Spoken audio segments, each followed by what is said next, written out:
So welcome guys sa ating educational webinar. Market update tayo. So ang date na ay July 20. So tingnan natin yung market sa gold.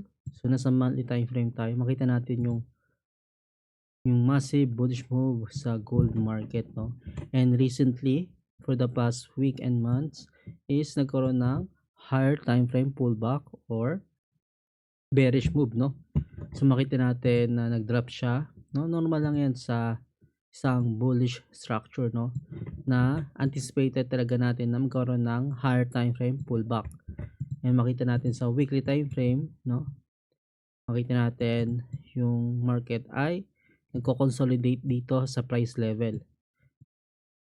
And tingnan natin sa lower time frame sa 30 minutes.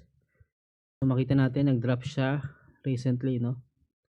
And gamit yung ATS natin, yung signals, may buy signal dito. And nakita natin nag-recover siya, nag-bullish move, nag-hold above sa key level na ito, and nag-continue siya hanggang dito. And tingnan natin yung previous market. So dito, nung Wednesday, nagkaroon ng sell signal, nagkaroon ng price above key level, kaya bearish bias, and nakita natin nagkaroon ng bearish move, no? So pwede natin gamitin yan, yung ATS natin as confirmation, no? Gamit yung key levels, signals, market bias, para magkaroon tayo ng bias.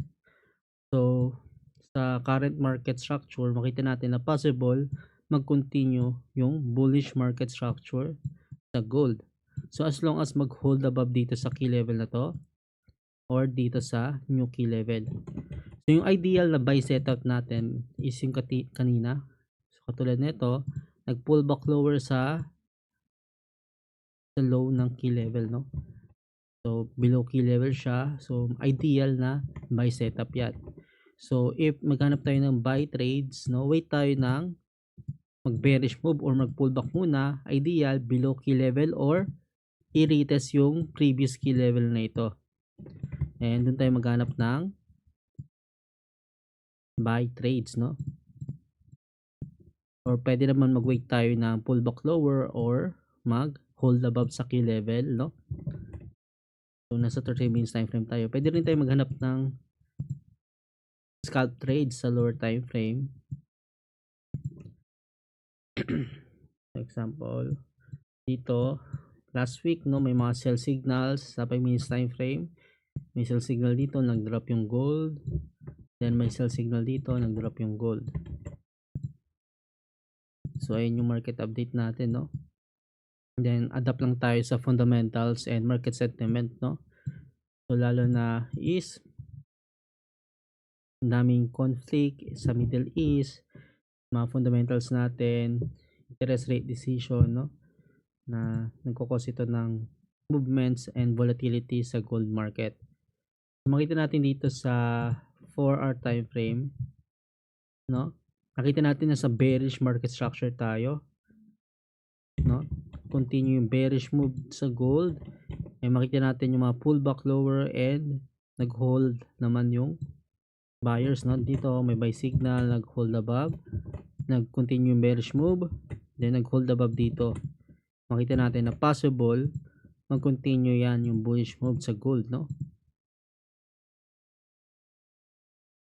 Then if hindi naman, possible mag-bearish move ulit and continue yung bearish move sa higher time frame. Dahil if titingnan natin yung sa weekly time frame or sa monthly, no?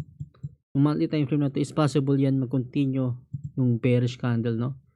So nag-bullish move na siya, nagkaroon ng rejection, possible yan mag-flip ng bearish candle, no? And continue yung sentiment sa higher time frame na higher time frame pullback, no? So possible mag-bearish move yung monthly candle na yan. So kaya be careful tayo sa mga buy trades natin, no?